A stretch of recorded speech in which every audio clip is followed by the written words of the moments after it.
আর এবার ভরসার মন্ত্রিসভা, বঞ্চনা আউট, মন্ত্রিত্ব ইন। পশ্চিমবঙ্গে বিজেপি সরকারের পূর্ণাঙ্গ মন্ত্রিসভা, যাদের মন্ত্রী করা হলো, যেভাবে মন্ত্রিসভা গঠিত হলো, তার মাধ্যমে বিজেপি সরকার ঠিক কি বার্তা দিতে চাইলো?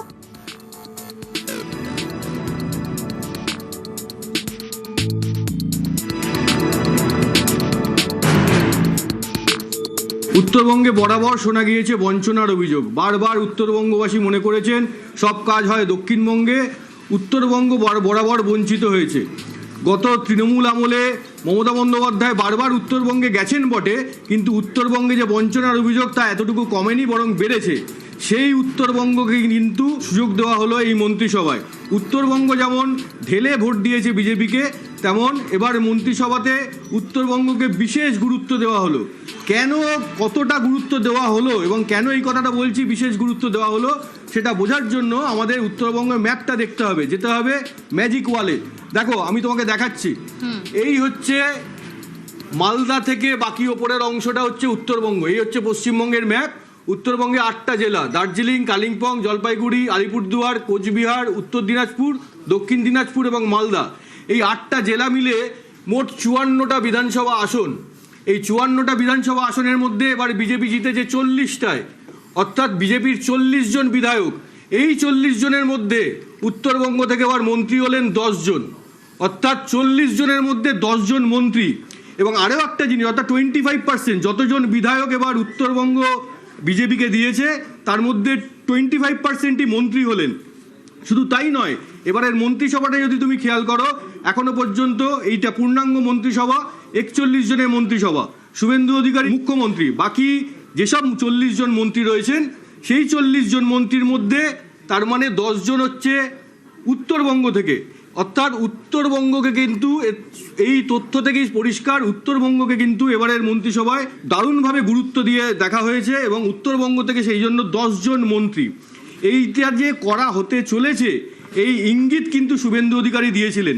তিনি বুঝিয়ে দিয়েছিলেন উত্তরবঙ্গ যেভাবে বিজেপি যখন এ রাজ্যে তেমন কোনো শক্তিই ছিল না, তখন থেকে উত্তরবঙ্গ যেভাবে বিজেপির পাশে দাঁড়িয়েছে, সেই কথা তিনি মাথায় রেখেছেন এবং সেই বার্তা তিনি দিয়েছিলেন উত্তরবঙ্গে গিয়েই। উত্তরবঙ্গের জন্য মাননীয় প্রধানমন্ত্রী নরেন্দ্র মোদীজি ভারতীয় জনতা পার্টি সংকল্পপত্রে যা যা বলেছে সেগুলো পূরণ করার মধ্য দিয়ে 2009 সাল থেকে ভারতীয় জনতা পার্টিকে উত্তরবঙ্গে আপনারা প্রবেশের সুযোগ এবং স্বীকৃতি দেওয়ার জন্য উন্নয়নের মাধ্যমে আমরা সেই ঋণ শোধ করব।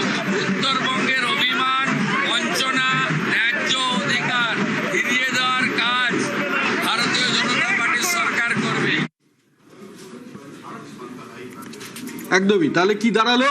উত্তরবঙ্গে 54টা আসন, উত্তরবঙ্গ এবার পেল 10 জন মন্ত্রী। এই 10 জন মন্ত্রী কারা, কোন কোন জেলা থেকে 10 জন মন্ত্রী, সেটাও আমরা দেখব।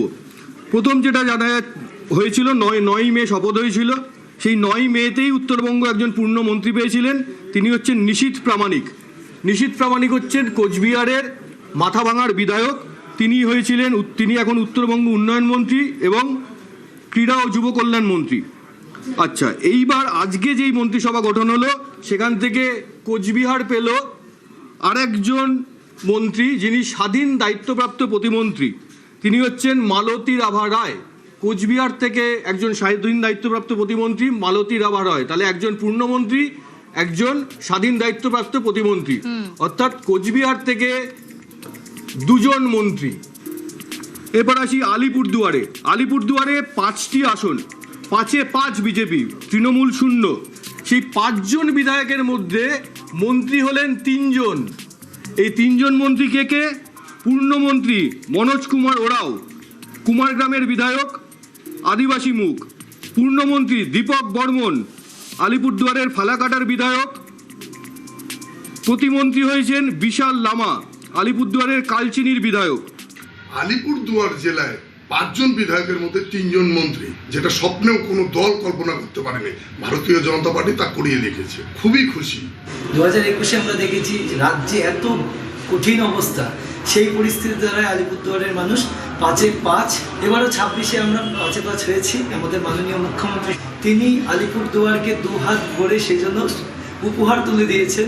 এটা আনন্দ, মানে বিরাট আনন্দ। ভাষায় ব্যক্ত করার থেকেও বেশি আমরা খুশি। তিনি মুখ্যমন্ত্রী গদিতে বসার পরে যা যা করেছেন এবং যা যা করছেন তাতে আমার মনে হচ্ছে 1 বছরের মধ্যেই আমরা সোনার বাংলা উপহার পেয়ে যাব। সত্যি আমাদের জন্য খুব সৌভাগ্য এটা, আর আমরা খুব খুশি। আমরা আগামী দিনে যাতে পুরো পশ্চিমবঙ্গে 50 বছর যাতে ভারতীয় জনতা পার্টি থাকে সেই ব্যবস্থাই আমরা আগামী দিনে নিব। দার্জিলিং থেকে শুভেন্দুর মন্ত্রিসভায় জায়গা করে নিয়েছেন 2 মন্ত্রী।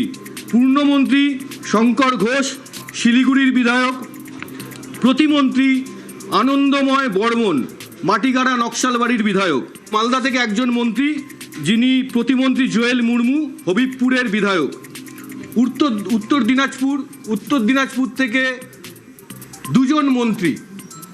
2 জন মন্ত্রী কে? রায়গঞ্জের বিধায়ক কৌশিক চৌধুরী, তিনি প্রতিমন্ত্রী। করণদিঘির বিধায়ক বিরাজ বিশ্বাস, তিনিও প্রতিমন্ত্রী। অর্থাৎ কি দাঁড়ালো? 2, 3, 2, 5, 2, 7, 2, 9, 1, 10। অর্থাৎ নর্থ বেঙ্গল থেকে মোট মন্ত্রী এবার 10 জন। 10 জনের মধ্যে পূর্ণমন্ত্রী 4, স্বাধীন দায়িত্বপ্রাপ্ত প্রতিমন্ত্রী 1 এবং প্রতিমন্ত্রী 5 জন। মোট উত্তরবঙ্গ থেকে 10 জন মন্ত্রী।